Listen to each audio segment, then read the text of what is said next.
ازيكم معاكم ادري. اتمنى صديقي تعمل لايك شير سبسكرايب وتفعل الجرس عشان يجيلك كل جديد، وتتفرج على التيك توك تعمل لايك وفولو وشير. الزمالك ونهضة بركان. خسارة للزمالك 2-1 بعد أداء شوط أول سيء للغاية من الزمالك. كانت النتيجة بتاعته هدفين، زي ما شرحت في الفيديو اللي فات.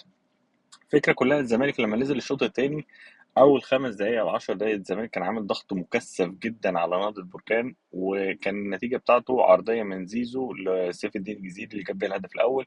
الهدف اللي ممكن يبقى هدف الإنقاذ للزمالك في العودة، إن الزمالك جاب هدف على الأقل بره ملعبه، بسبب قاعدة الهدف بره الأرض بهدفين أو يعادل هدفين بدل ما أنت جبت جون في حالة تعادل. الجون دوت هو اللي انقذ الزمالك بنسبه كبيره جدا. الفكره كلها ان الزمالك كان عنده فرص ان هو يقدر يهدف اكتر من كده، بس اللعيبه بعد ما جابت الجون تحس ان الدنيا ريحت ونهضة بركان قامت مره واحده تاني.